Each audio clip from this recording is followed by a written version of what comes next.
지난 한 주간 참 은혜로운 시간이었어요. 우리 수련회 강사님들 통해서 또 우리 젊은이들이 뜨겁게 찬양하고 기도하는 그 모습을 보면서 그래도 우리의 미래는 살아있다. 하나님께서 함께 하실 것이다. 그런 기대를 갖게 되었는데 또 우리 이번 한 주간 또 우리 더 어린 자녀들 영어 캠프를 통해서 성경 배울 때 우리 성령께서 함께 하시고 은혜가 넘치는 시간 되게 해달라고 그럼 계속 기도해 주시기를 바랍니다.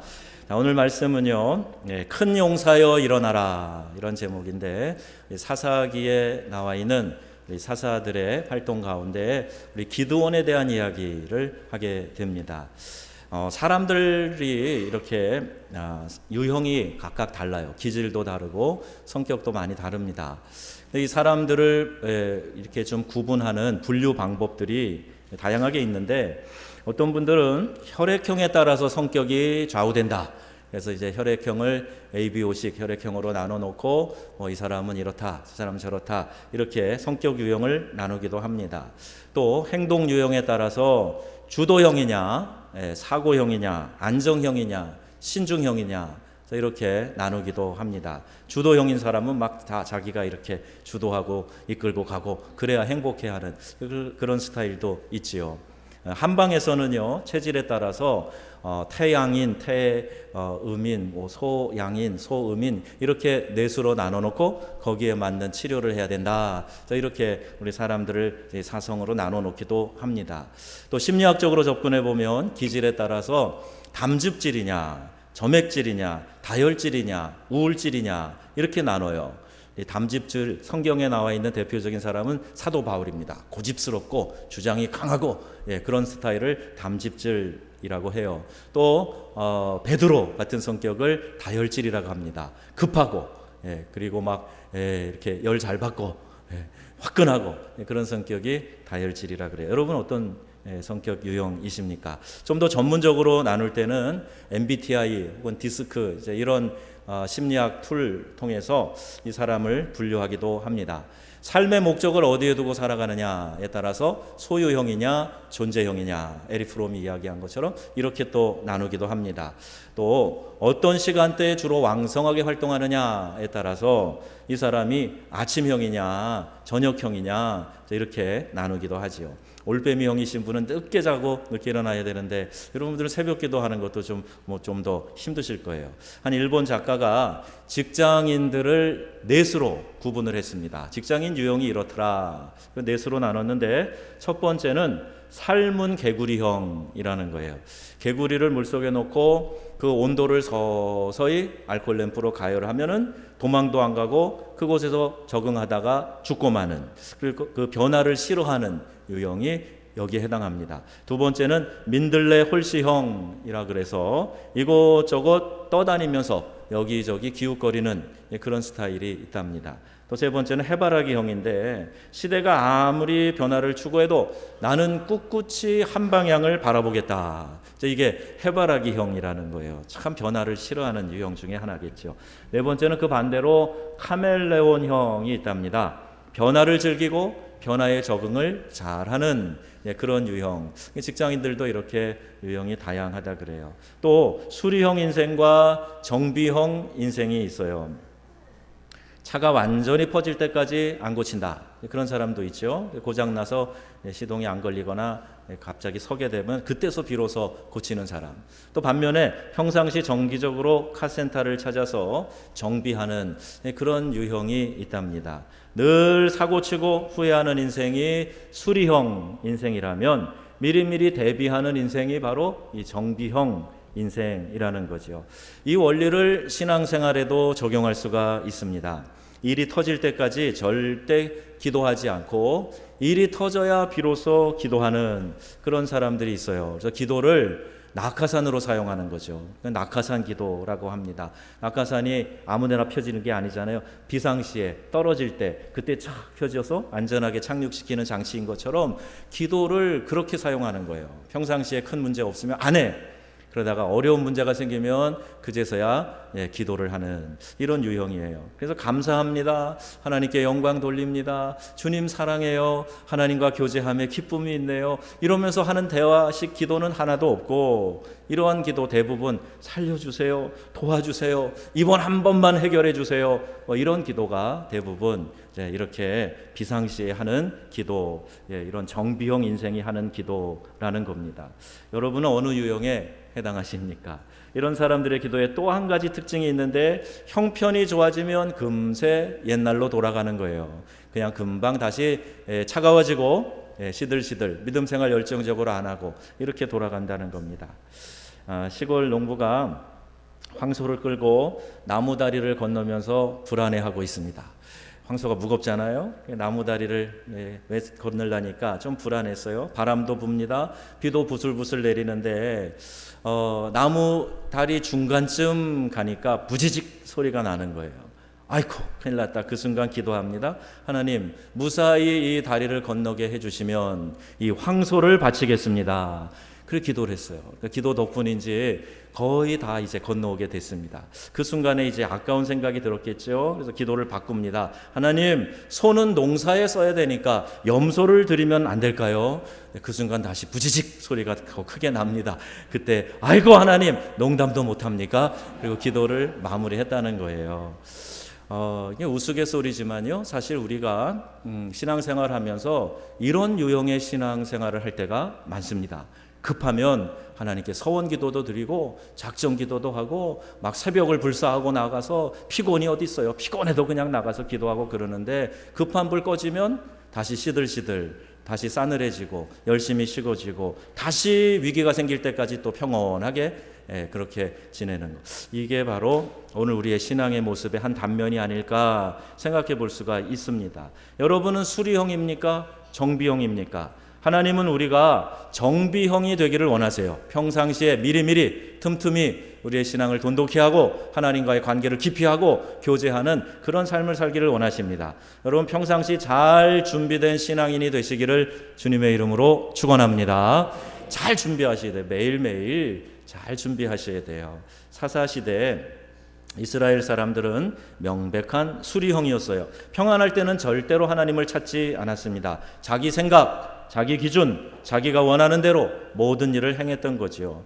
그 모든 생활이 자기중심적이에요. 나름대로 철학을 세워놓고 그 틀에서 믿음 생활도 하려고 하고 그 틀에서 하나님도 재단하려고 하고 다른 사람을 판단하고 그러면서 살았던 거지요. 하나님의 말씀에 귀를 기울이지 않습니다. 그러다가 하나님의 징계를 받게 됩니다. 그 방법은 주변 나라를 세워서 이스라엘을 침략하고 그들을 수탈해가고 지배하게 하시는 거예요. 짧게는 7년, 18년, 20년, 40년 동안 주변의 지배를 당합니다. 그 압제와 고통을 견디지 못할 때 하나님께 구원 요청을 하는 거예요. 하나님 살려주세요. 하나님 잘못했습니다. 이 우상 숭배하고 하나님 말씀 따르지 않은 것 용서해 주세요. 이렇게 매달려요. 그러면 우리 하나님은 외면하지 않으시고 기도를 들어주셨습니다. 사사를 세웁니다. 성령의 감동이 되는 사사를 세우셔서 그 사사를 통해서 이스라엘 백성들을 힘을 모으게 하시고 대적을 하나님이 물리쳐 주시는 거예요. 그런데 그렇게 해서 대적을 무찌르고 평안한 시대가 돌아오면 오래가지 않습니다. 금방 또다시 자기들의 만족대로 살아갑니다. 그럼 또 징계를 하시고 이런 역사가 무려 400년 동안 계속 진행이 되고 되풀이 되는 거예요. 이런 수리형의 삶이 우리의 삶에 나타나서는 안 될 겁니다. 절대로 안 되지요. 여러분, 수리형 인생이 아니라 정비형 인생을 사시기를 부탁합니다. 늘 깨어 기도하고 그래야 우리가 마귀의 시험에 넘어가지 않고 올무에 걸리지 않을 수 있어요. 저도 가끔 보면요, 이 건강검진센터나 보건소에서 치과 검진 해보세요, 뭐 어디 대장암 검사하세요, 뭐 이런 게 날라와요. 그런데 지금 통증이 없고 뭐 이 불편한 거 없고 그러면 대부분 안 갑니다. 거의 안 갑니다. 현재 아프지 않기 때문이죠. 여러분도 아마 비슷하실 거예요. 건강도 건강할 때 지켜야 되는 것이고 수시로 점검해 두는 것이 안전한 것처럼 우리의 영적인 상태도 이미 시험이 들고 질병에 빠지면 이게 잘 치료가 안 돼요. 오래 갑니다. 그리고 말씀이 잘 들려지지 않아요. 약을 먹지 않는 거예요. 하고 막 약을 안 먹는 거예요. 고집부립니다. 그러면 더 시름시름 앓게 되고 오래가게 되는데 헤어날 길이 없이 고통 중에 빠지는 일들이 생겨요. 그래서 건강할 때, 영적으로 평안할 때, 은혜가 있을 때 계획을 세우고 작정을 하고 내가 이 믿음 생활 놓치지 않으리라, 이런 각오가 있어야 우리의 신앙생활이 잘 유지되고 잘 성장할 수 있게 되는 줄로 믿습니다. 여호와께서 이스라엘을 미디안의 손에 넘기셨어요. 이 미디안이 이제 이스라엘 백성이 파종할 때만 되면은 와서 메뚜기 떼처럼 싹 쓸어갑니다. 추수할 때가 되면은 와가지고 다 거두어갑니다. 왜 이런 일이 일어났는가? 여기 눈에 들어오는 단어가 있는데 또라는 단어예요. 또 하나님을 멀리하고 또 자기 욕심대로 살고 이 또 인생을 사는 거예요. 다시 죄의 본성으로 돌아가고 다시 그 게으름으로 돌아가고, 그래서 또 그렇게 사니까 하나님이 다시 이들을 징계하시고 깨닫게 하시고 돌아오게 하시는 겁니다. 그게 사사기 전체의 사이클이에요. 기드온 사사가 일어납니다. 기드온과 300용사 이야기를 여러분 많이 들어보셨을 겁니다. 그 작은 인원으로 미디안의 대군을 격파했으니까 그 이순신 장군 같은 그런 영웅 아니겠습니까?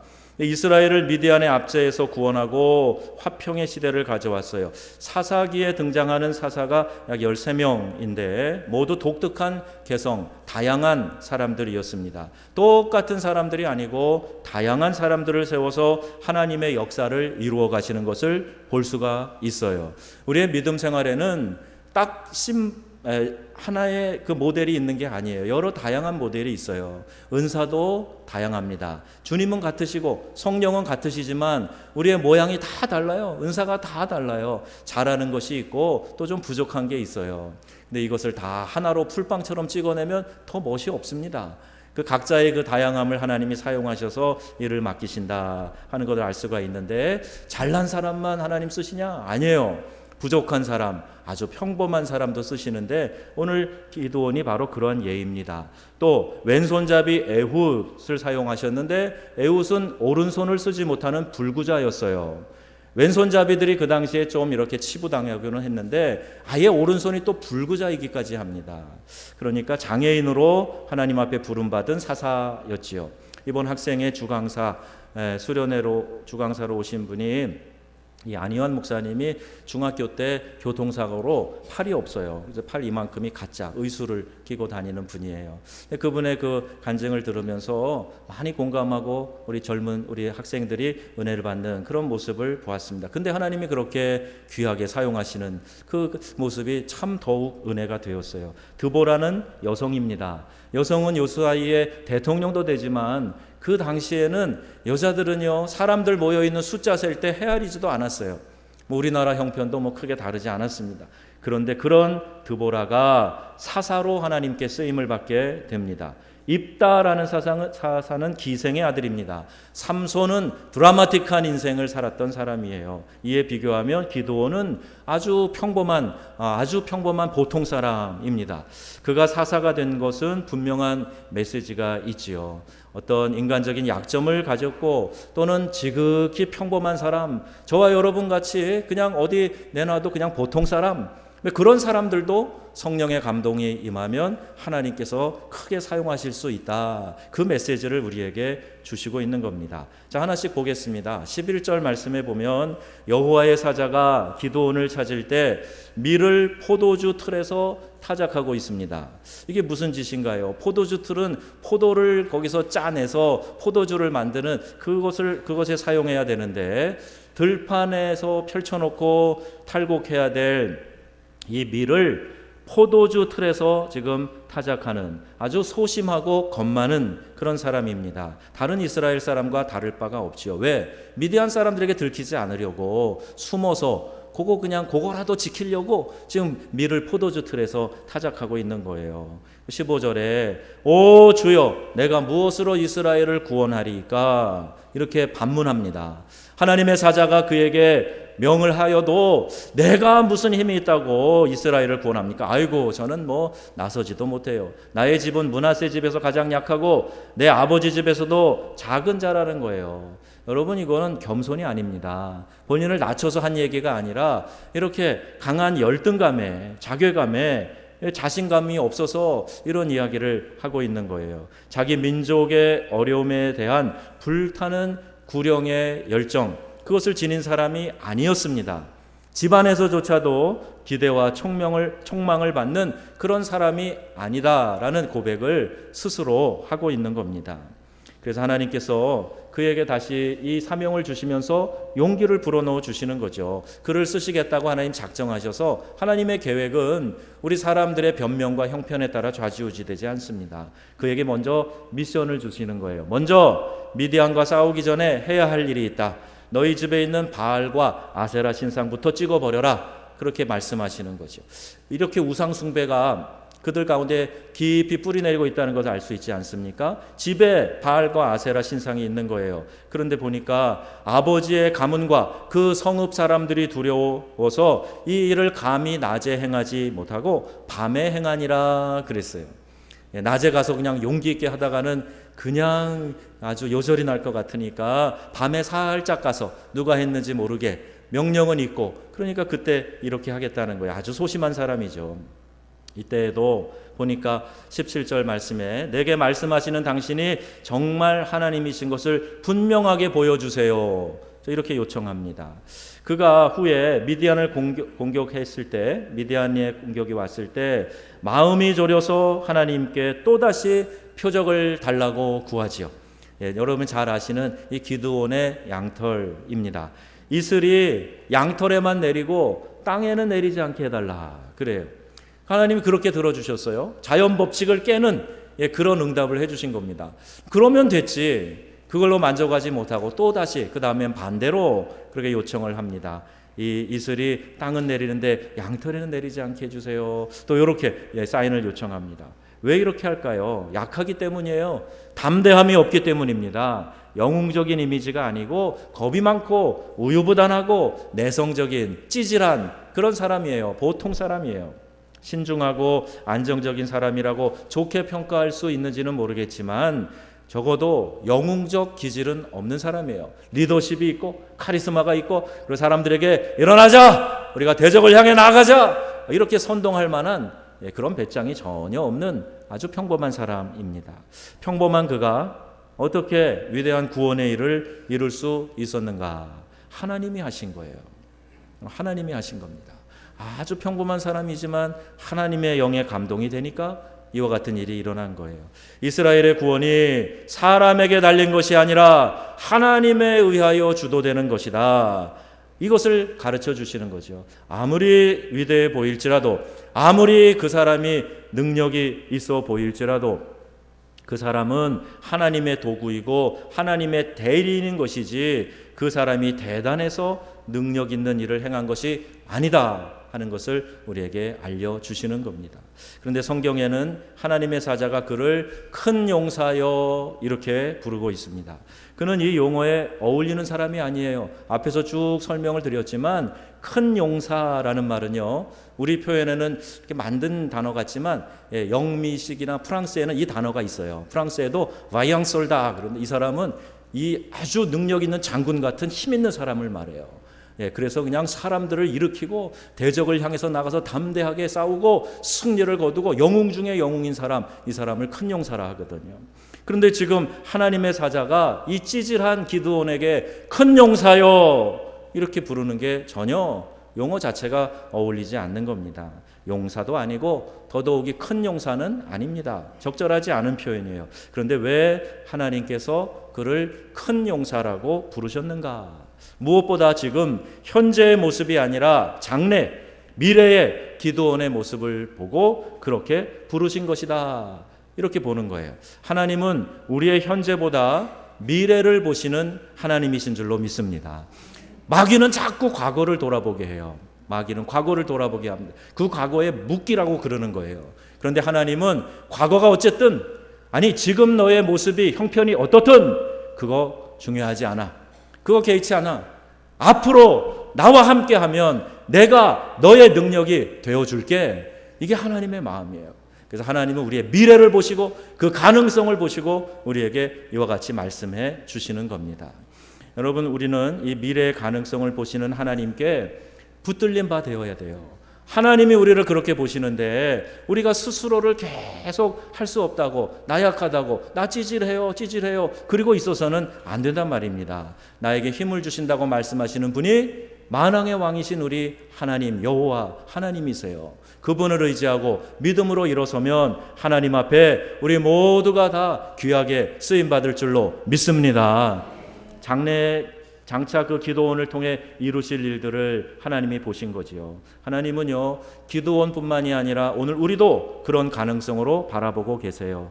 우리의 미래를 보시는 하나님, 당신의 아들로서 딸로서 대견하고 또 자랑스러워 하실 그 하나님의 마음, 이 아버지의 마음을 우리가 알고 그 기대감을 우리가 가져야 한다는 겁니다. 여러분, 자식 키울 때 지금 현재 모습만 보지 않으실 거예요. 우리 아이가 뭐 조금 잘하면 우리 아이가 잘해요, 우리 아이가 걸었어요, 우리 아이가 천재인가 봐요. 이거 다 부모님들의 마음이에요. 남들도 그 정도 하는데 내 아이가 훨씬 더 예쁘고 훨씬 더 잘한다고 그렇게 생각하는 거죠. 실수하고 오점이 있고 허물이 있고 그래도 괜찮아, 앞으로 더 좋아질 거니까, 이게 부모님의 마음이잖아요. 지금 우리 아이가 뭐 키가 적고 지금 우리 아이가 성적이 좀 좋지 않고 그래서 그 아이를 볼 때 에이그 불쌍한 녀석아, 너는 왜 이 세상에 태어났냐, 그런 부모님 계세요? 아무도 안 계실 거예요. 내 자녀를 사랑하기 때문에 이 아이의 미래는 찬란할 거야, 이 아이의 미래는 잘 될 거야, 복받는 자녀가 될 거야. 부모는 그런 마음 갖는 거예요. 하나님이 우리를 바라보실 때 지금 우리의 연약한 모습만 보시면서 낙심하시고 한숨 짓는 하나님이 아니라, 우리가 성령의 붙들림 받으면, 하나님의 인도하심을 받으면 무한한 가능성이 우리 안에서 나오고 우리의 삶이 전개될 것을 하나님이 아시기에 내가 너와 함께 하겠다, 큰 용사야 일어나라, 이렇게 말씀하고 계시는 겁니다. 가능성을 놓고 따지면 나는 안 돼 라고 생각하는 분도 있을 거예요. 반면에 5년만 지나봐라, 내가 조금 좋은 환경에만 가봐라, 조금 큰 물에만 가봐라, 나는 대단한 사람으로 커질 거야, 이렇게 생각하는 사람도 있을 겁니다. 내가 내 속에서 끄집어내는 가능성 아니에요.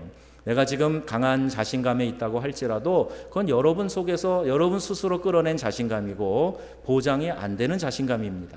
여러분이 지금 열등감 속에, 우울함 속에, 나약함 속에 있다 그래도 그거 그렇게 중요한 게 아니에요. 그건 여러분의 생각일 뿐이에요. 하나님이 사용하시면 그 연약함도, 그 우울함도, 그 나약함과 찌질함도 우리 하나님이 덮어주시면, 하나님이 붙들어 주시면 해결되고 위대한 용사로 쓰임받게 되는 것을 여러분 믿으시기를 바랍니다. 하나님은 내 안에서 이 가능성을 발견하시고 그 좋은 것들을 자꾸 생각나게 하시고 그것을 개발시켜 주시고 이끌어 주시는 하나님이시기 때문이에요. 아까 마귀는 과거에 매이게 한다 그랬죠? 마귀가 하는 또 하나의 짓이 있어요. 어떤 사람을 볼 때, 어떤 사물을 볼 때 좋은 것이 많이 있는데 그 중에서 꼭 티가 될 만한 거, 안 좋은 거 찝어가지고 그거 이야기하는 거예요. 그거 가지고 안 좋다 그러고 나쁘다 그러고 그렇게 이야기하는 게, 이게 마귀의 전략입니다. 하나님은요, 우리가 잘하는 것도 있고 부족한 것도 있지만 우리의 잘하는 것에 주목하시고 우리의 미래를 하나님께서 열어주시고 내가 너와 함께 할게, 힘내, 일어나, 내가 도와줄게, 이렇게 말씀하시는 거예요. 사도 바울의 위대한 고백이 있죠. 내게 능력 주시는 자 안에서 내가 모든 것을 할 수 있느니라. 빌립보서 4장 13절 그렇게 고백합니다. 그런데 여러분, 나는 모든 걸 할 수 있어, 여기 이렇게 자기 자신감을 가지고 드러내라, 그 얘기가 아니에요. 앞에 전제가 있습니다. 뭐예요? 내게 능력 주시는 그분 안에서, 나에게 힘을 주시는 그분 안에서, 그분 안에 있을 때 내가 모든 것을 할 수 있습니다. 이 고백을 하라는 겁니다. 기도원은요, 나는 안 돼요, 내가 무엇을 할 수 있나요, 이렇게 자꾸 자책을 하면서 되묻습니다. 내가 무엇을 가지고 이스라엘을 구원할 수 있단 말입니까? 반문합니다. 그럼에도 불구하고 하나님은 그를 큰 용사로 부르시는 것을 취소하지 않으셨어요. 내가 잘 몰라서 그랬다, 야 미안하다, 갈게, 이렇게 하지 않으셨단 말입니다. 하나님은 계속해서 그를 큰 용사라고 불러주신 거예요. 하나님께서 미처 몰라서 그를 큰 용사라고 다시 부르셨겠는가? 아니요. 하나님은 우리 속 깊은 곳까지 알고 계세요. 어쩌면 일부러 그렇게 부르셨는지도 모르겠어요. 내가 잘하는 체 하고 경건한 체 하고 그렇게 포장하고 말을 해도 사람은 혹 속일 수 있는지 몰라도, 아니 사람도 잘 안 속아요. 하나님은 중심을 보시는 하나님이시기 때문에 절대 그 말에 휘둘리시는 하나님 아니세요. 포장해도 하나님은 속을 아시고 내 스스로가 연약함을 인정해도 하나님은 그 마음을, 그 속을 아신단 말입니다. 그래서 큰 용사라 이렇게 부르시면서 그를 격려하고 일으켜 주시는 거예요. 기드온이 자기 스스로를 큰 용사라고 부르지 않았어요. 그런데 하나님이 그를 불러주셨어요. 여기에는 하나님의 의지가 있는 겁니다. 그래, 너 지금 찌질해, 알아. 너 형편상 지금 그렇게 겁 많고 부끄러워하고 숨어 있는 거 내가 알아. 그러나 큰 용사야, 내가 너를 붙들어서 큰 용사가 되게 해줄게. 하나님의 의지가 그 안에 들어있는 거예요. 그래서 여러분, 이러한 의지로 하나님이 우리를 대하신다, 이게 하나님의 사랑이다, 하나님의 은혜다 하는 것을 우리가 알아야 됩니다. 내 의지로 하나님을 영화롭게 할 수 있는 것이 아니에요. 연약함과 죄와 실수와 허물에 쌓여있는 나를 하나님께서 귀하게 보시고 내 안에 있는 가능성들을 불러일으켜 주시는 거예요. 왜? 하나님이 우리를 사랑하시기 때문입니다. 마치 부모가 그 자녀들을 사랑하는 것처럼 우리를 무한한 가능성으로 사랑의 눈으로 바라보시고 그리고 큰 용사야 라고 말씀하시는 거예요. 여러분, 이게 하나님의 은혜인 줄로 믿습니다. 기드온을 큰 용사로 부르는 것, 이것이 은혜의 손길이, 은혜의 눈길로 우리를 바라보고 계시다. 이 말씀을 우리에게 오늘 해주시고 있는 겁니다. 하나님의 의지가 담겨 있는 거예요. 지금은 큰 용사가 아닐지라도 내가 너를 용사로 만들어주겠다 하는 하나님의 의지입니다. 성경에 나와 있는 모든 하나님의 명령도 그 말씀을 하시는 화자, 말씀을 하시는 하나님의 의지가 담겨 있어요. 너는 여호와 앞에 성결하라 말씀하실 때, 이거 제가 어떻게 성결합니까? 나는 원래 죄악 가운데 뒹구는 사람이에요. 이렇게 아니라 거룩한 삶을 살 수 있기 때문에 살도록 내가 해주겠다 말씀하시는 거예요. 기도에 대한 명령, 사랑을 실천하라는 명령, 안식일을 지켜서 거룩히 행하라는 명령, 다 그 명령을 하신 하나님께서 의지를 가지고 내가 너를 그렇게 만들어줄게, 할 수 있도록 도와줄게, 너는 그냥 하는 신용만 해, 내가 붙잡아 줄게, 가능하도록 만들어줄게. 이게 하나님의 의지란 말입니다. 여러분이 하나님의 마음을 아셨으면 좋겠어요. 이 마음이 여러분에게 느껴졌으면 좋겠어요. 그냥 연약하다고 변명하지 말고, 안 된다고 하지 말고, 힘들다고 하지 말고, 하나님, 내게 능력 주시는 하나님 안에서 내가 모든 것을 할 수 있습니다 고백하는 저와 여러분 되시기를 바랍니다. 누가 자격을 갖추어서 하나님께 부름받고 쓰임받는가? 아니에요. 자격이 다 돼서 여러분 쓰임받고 있습니까? 아닙니다. 간혹 간증을 들어보면 어떤 분들은 하나님이 도와주셨어요 말은 하지만 결국에는 자기가 잘한 거예요. 내가 이만큼 갖췄으니까 하나님 나를 쓰십니다 이야기를 하는데, 아니요.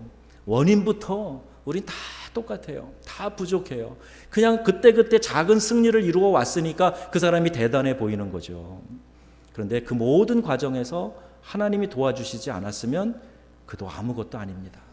우리가 부르는 복음성가 중에 나는 아무것도 아닙니다, 이런 복음성가 있죠. 주님의 은혜가 아니면, 주님의 사랑이 없다면 나는 한순간도 못 삽니다. 하나님 은혜가 아니면. 이 고백이 오늘 우리의 고백이 되어야 될 줄로 믿습니다. 뭘 좀 잘했다고 그렇게 의시될 필요도 없어요.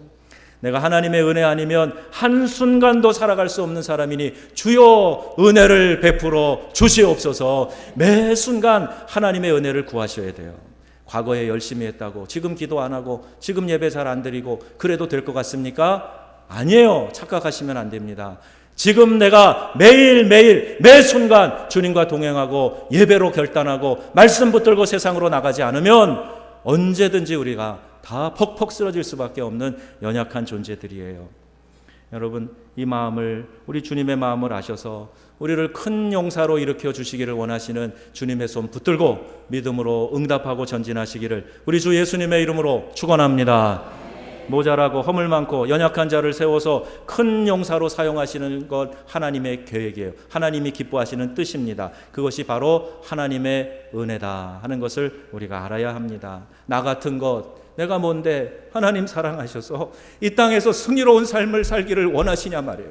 내가 뭔데 하나님이 사랑하셔서 복을 누리며 살라고 말씀하시냐 말이에요. 나 같은 것이 뭔데 하나님 사랑하셔서 매 순간 위기의 순간마다 하나님 붙들어 주셔서 오늘 이 자리에 있게 하시냔 말이에요. 모든 것이 하나님의 은혜인 줄로 믿습니다. 여러분, 자만하면 안 돼요. 영적으로 자만하면 안 됩니다. 나는 아무 문제 없다고요? 나는 쓰러지지 않는다고요? 내 신앙의 경력이 화려하다고요? 아무것도 아니에요. 하나님, 오늘 이 순간에 우리를 붙들어 주시옵소서. 하나님의 능력의 팔에 붙들린 바 되게 하여 주시옵소서. 이렇게 믿음으로 기도하고요, 말씀 따라 살아가시기를 축복합니다. 아브라함에게 찾아오셨어요. 아브라함이라고 불러주셨습니다. 99살 될 때까지 아들 하나 없는 그 아브라함에게 열국의 아비라는 이름으로 아브라함이라고 불러주셨어요. 이건 놀리는 것도 아니고 웃기는 얘기 아닙니까?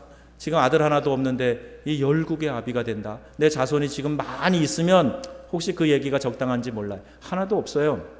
근데 하나님이 그렇게 불러주셨어요. 마찬가지로 미래를 바라보신 거예요. 그를 통해서 축복하실 하나님의 마음을 알려주신 겁니다. 베드로, 다혈질의 사람, 업다운이 심해요. 마치 조울증인 것처럼 열심으로 나아갔다.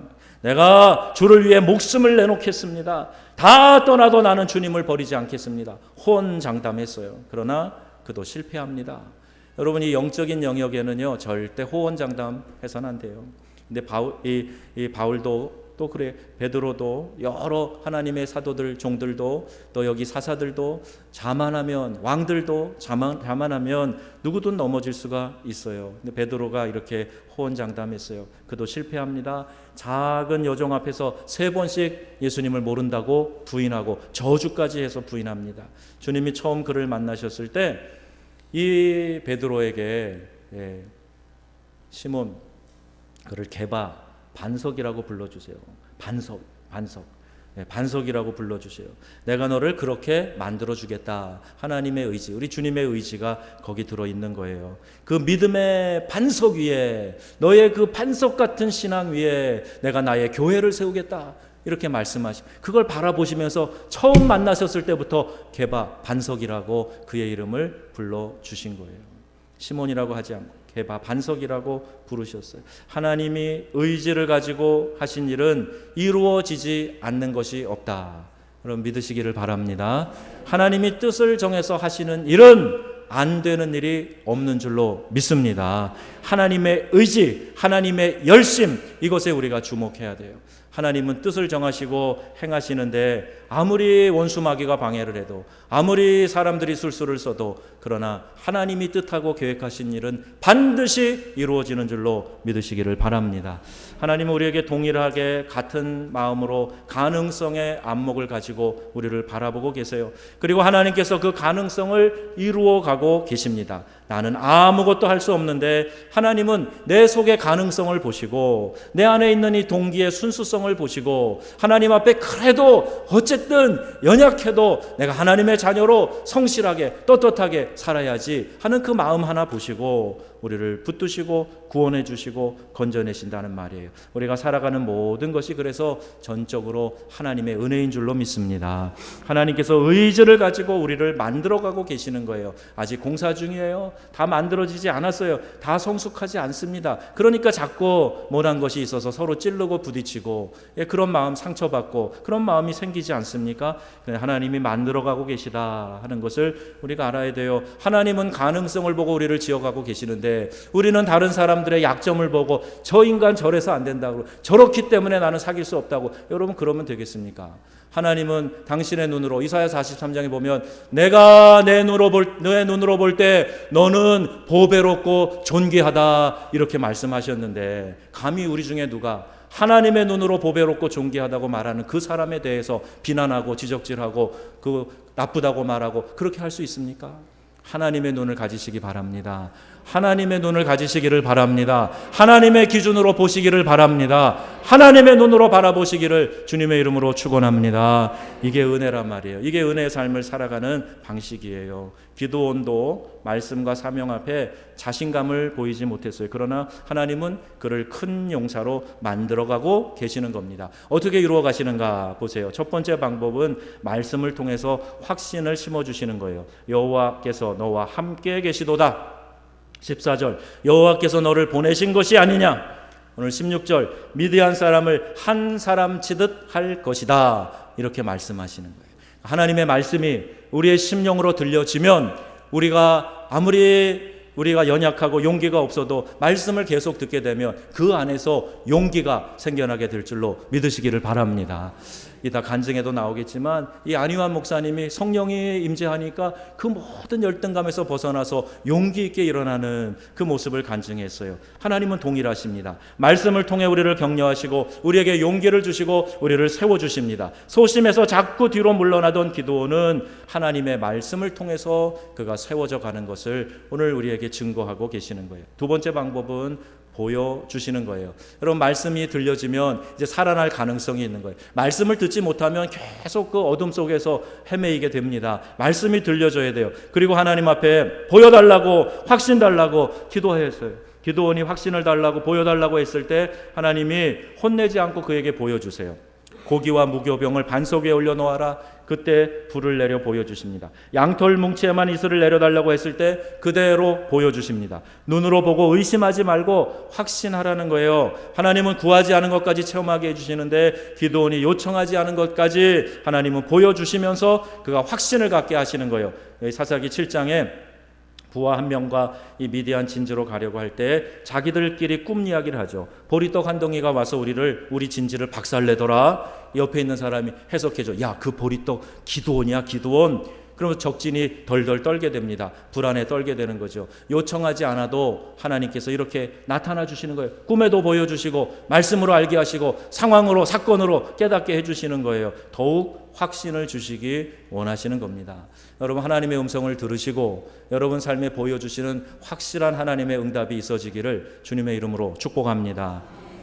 사사기 6장 34절에 여호와의 영이 기드온에게 임하니 사사기 8장 28절에 대승을 거둡니다. 다시는 그 머리를 들지 못하였고 기드온이 사는 40년 동안 평안했다. 이렇게 기록하고 있어요.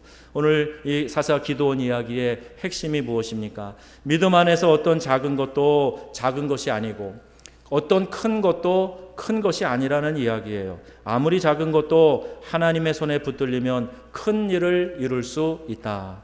아무리 연약한 사람도 아무리 부족한 사람도 열등감에 찌들어 있는 사람조차도 그가 부족한 사람도 믿음으로 자신을 하나님께 맡기면 놀라운 일을 이룰 수 있다는 겁니다. 자신의 여건, 외모, 환경만 바라보면 열등감에 빠질 수 있어요.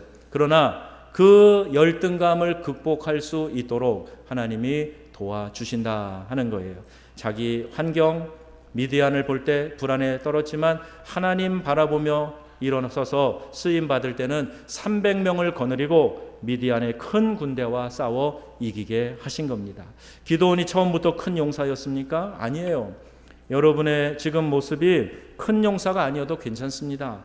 주저앉아 있는 기드온, 그 안에 가능성을 보시고 찾아오셔서 큰 용사가 되게 하셨다는 거예요. 우리가 주저앉아 있을 때 하나님은 찾아오세요. 그리고 사랑하는 아들아, 사랑하는 딸아, 일어나 큰 용사가 되라. 이렇게 말씀해 주시는 겁니다. 여러분 한번 여러분 속으로 여러분의 목소리가 들릴 정도로 외쳐보세요. 사랑하는 아들아, 사랑하는 아들아, 사랑하는 딸아, 일어나 큰 용사가 되라. 일어나 큰 용사가 되라. 하나님이 이렇게 말씀해 주시는 거예요. 주저앉아 있어도 찾아오셔서 말씀해 주세요. 사람들은 다 이해 못해도 하나님은 아십니다. 여러분이 왜 지쳐 있는지, 왜 낙심하는지, 여러분이 왜 절망 가운데 있는지, 여러분이 왜 열등감에 빠져 있는지 하나님이 아세요. 주저앉아 있을 때, 엎어져 있을 때, 낙심하고 있을 때 하나님 찾아오셔서 사랑하는 아들아, 사랑하는 딸아, 일어나 큰 용사가 되라. 이렇게 말씀해 주시는 것입니다. 여러분 이 음성을 들으시기를 축복합니다.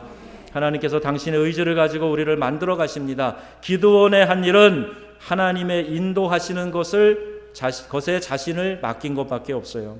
우리도 마찬가지입니다. 의심도 있고 자신도 없지만 하나님께서 나를 통해 하실 일에 내 자신을 전적으로 맡기기만 하면 하나님께서 우리를 큰 용사로 만들어 가실 줄로 믿습니다.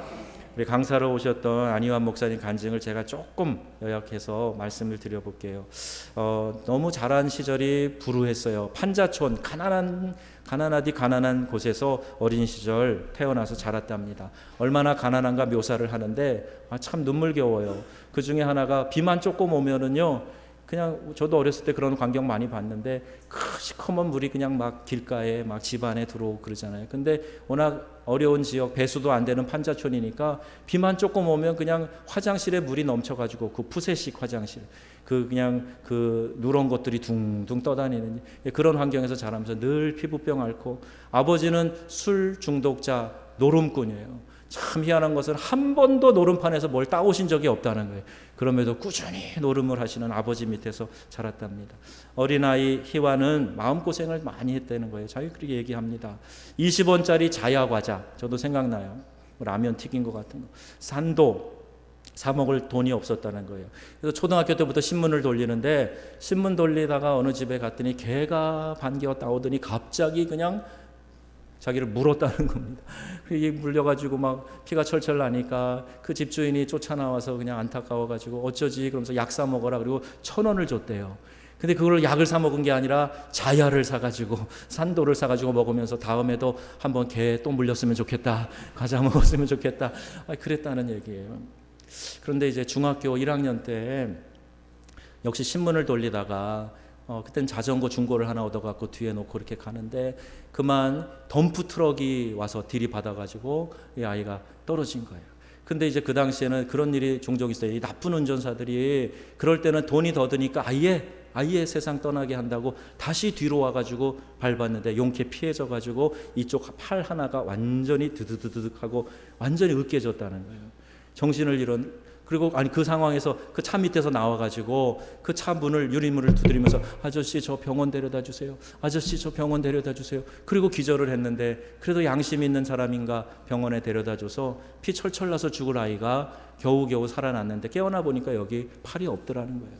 근데 신경은 이상해가지고 팔이 잘라졌는데도 여기 꼭 팔이 있는 것 같고 느낌이 있고 막 그래가지고 더 고생스럽고, 꿈만 꾸면은 막 덤프 트럭이 자기를 쫓아오는 그런 트라우마가 있고 막 그 고통스러운 어린 시절을 보냈다는 거예요. 친구도 없고 학교도 또 꿇게 되고 또 장애자가 되었고, 나는 분명히 못할 게 있는데 앞으로 장가가 길은 틀렸다. 그래서 요새 사람들 말하는 5포 7포 같은 거를 그 당시에 이 소년 희완이가 경험을 한 거죠. 그러면서 늘 성전에 와서 그래도 울며 기도한 거예요. 1시간은 그냥 후딱 지나가더랍니다. 너무 원통하고 자기의 삶이 비참하고, 그래서 하나님 앞에 기도했대요. 하나님 앞에 늘 울며 그렇게 기도하면서 했더니 그 어느 날 하나님께서 그를 살려주신 거예요. 그러면서 그에게 성령을 충만케 하여 주셨는데 일어난 아주 확실한 변화가 있었답니다. 그 다음부터는 주눅 드는 일이 없고 낙심이 생기지 않고 오히려 더 떳떳하게 사람들 앞에 나아가, 그가 이제 이런 몸으로도 사람들 앞에 부끄러워하지 않고 대중목욕탕도 가고 친구들하고도 더 어울리게 되고, 그러면서 지금 아주 아름다운 사모님 만나서 아기 낳고 잘 살고 있고, 지금 전 세계를 다니고 집회 스케줄을 저한테 보여주는데요.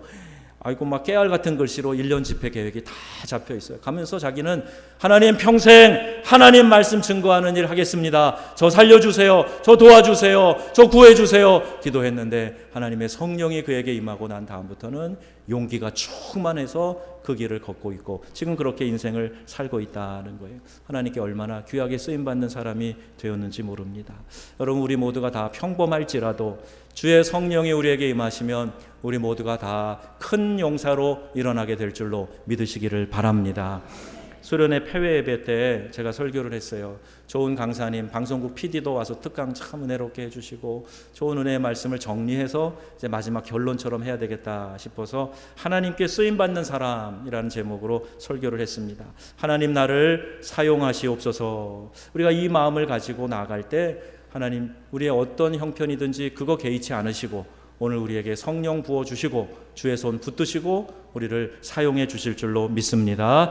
여전히 연약하고 부족하지만 주님이 원하시는 그 일에 나를 사용하여 주옵소서. 하나님 손에 붙들리기만 하면, 쓰임받기만 하면 우리의 인생이 달라지고 우리의 삶이 변화되고 하나님이 주시는 놀라운 기적과 이사가 우리의 삶 가운데 나타나고 우리 하나님이 열어주시는 축복을 경험하며 살아가게 될 줄로 믿습니다. 저와 여러분, 우리 명성의 가족들이 그 복을 다 누리시기를 주 예수님의 이름으로 축원합니다. 아멘. 기도하겠습니다.